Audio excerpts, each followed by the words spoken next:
TV was on from the moment I woke up until the moment the last person went to bed, turned the TV off.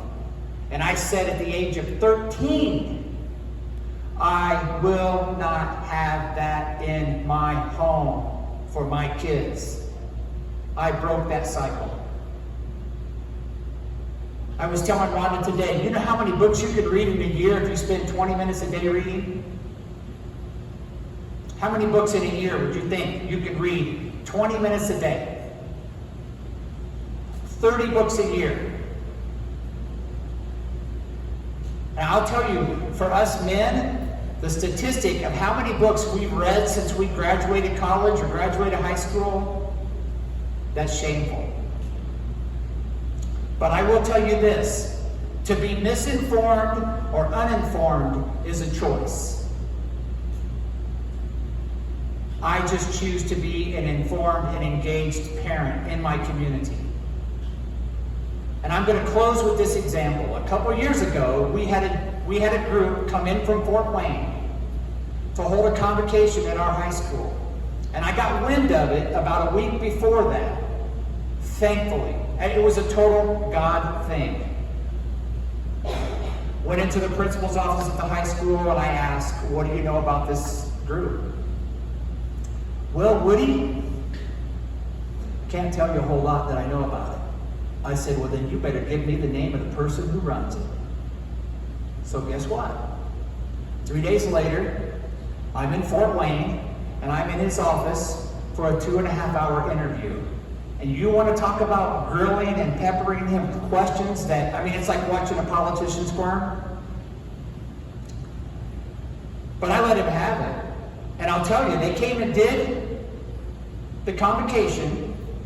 My son at the time was a freshman at the high school, so they did the convocation with freshmen and juniors, and then sophomores and seniors. And when she's talking about the data mining, I know that it took place firsthand. Why? I told my son, when you go to school, first of all, your phone's with me today. You're not taking it to school with you. It's mine. You can have it at the end of the day. And I can tell you, there was a question that came out in the survey. How many students, freshmen and juniors, in this room have entertained thoughts or thought about whatever, suicide? Within 30 seconds, on a screen like that, that data that those kids did in their phone was right there on the screen. I would just be curious, what kind of a percentage in conservative Warsaw, Indiana, do you think was a response to that question? Not quite 100%. 72%. These were just freshmen and juniors. But I'm telling you, our education system is creating the mental health that our children are being skull-plugged and indoctrinated with. And my motivating force is when I walk up the hallway of my home and I look into my 13-year-old and my 17-year-old's room, I do not want to give them the opportunity to ever ask me, Dad, where were you when we were fighting for our liberty and our freedom? I can tell you where I'm going to be. I'm going to be on the front line. Period.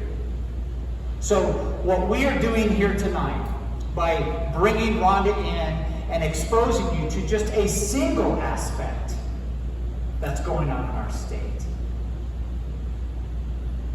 You can change an entire community with 4 individuals.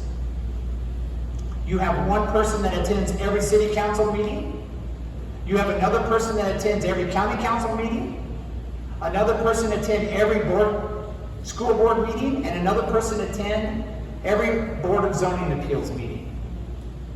They come back as a team, they report to the community, here was the agenda, here's what adopted. I can tell you, I was at a school board meeting 3.5 years ago.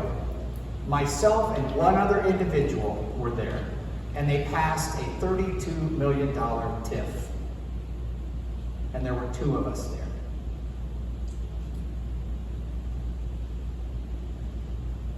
We have to engage this battle. We really do, folks. Our children and their children's future depend on what we are willing to do tomorrow. Today's almost over. So I'm asking you, when you text that number, there are 19 steps of how to get involved. The most important, you got a little half sliver of paper, and it says FACL on it. FACL stands for the Foundation of Applied Conservative Leadership. And I can appreciate your challenge to us, but what we are presenting you with the FACL model are what most of us who are involved in these things have been trained on, and it's confrontational leadership. In other words, when you elect an official, you hold them accountable for being elected to that office. And if they are not fulfilling that call, we, the people, remove them. So, you have a slip of paper. There are 5 classes, I believe, offered, and I can tell you this, there's probably going to be 3 more added to that before the end of the year. Indiana hosts more FACL classes than any other state in the union. Our goal was to have 16 in Indiana this year. We're probably going to end up with 18.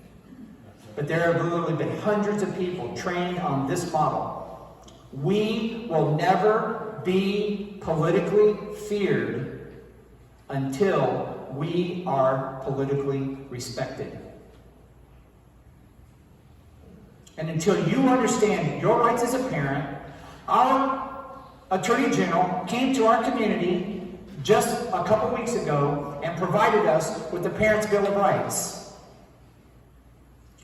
We have the right questions to go to our school board, our superintendent, and to ask them what curriculums are in our school. Most of this information that you were presented with tonight was because somebody cared enough to do a deep dive with a FOIA request. And that may sound like a foreign language if this is the first time you're hearing it. But you would not have had this information had that not been the case. So, my call to action for us in the room tonight, join efforts with us. I have people ring my phone and say, I'm from Johnson County, and I don't know what to do to get involved in the liberty movement in the state of Indiana. Well, guess what? Here's 6 people from Johnson County that I can put you in touch with, that you can get involved with them. And this is how it's growing. You know, they used to say the 3 quickest ways to spread news: telephone, telegraph, and tell a guy or tell a girl, right? All right? I can tell you, when they changed the venue from the courthouse to Rodeheaver, within an hour and a half, I was able to contact 160,000 people and tell them that venue changed. And in that meeting, you heard, I can tell you for a fact, there were people from Lake County, Porter County, LaPorte County, Marshall County, Madison County, Delaware County, Grant County, Kosciuszko County, Whitley County, Noble County, Steuben County, Allen County, and Wells County, and Kosciuszko County that night. Why? That's our network. That's who we're involved with. So tonight, I want you to prayerfully consider, if this has troubled you, this is just a tip of the iceberg. It's just one of the venues that we are asleep at the wheel as parents and as a community. And it's time that we stand up and we start asking the right questions to the people who are in charge to complement educating our children. Will you do that with us? I hope you have been, I hope this is, some of you are going to go home and have a tough time sleeping tonight, if this is the first time you've heard this information. I have a tough time sleeping when I hear this kind of stuff, because it's like, how do we shut it down? We can't shut it down fast enough. But it is, as she says, it's going to take an army. This is enlistment day. We are here to enlist your efforts to step into this battle with us. Are you willing to do that with us?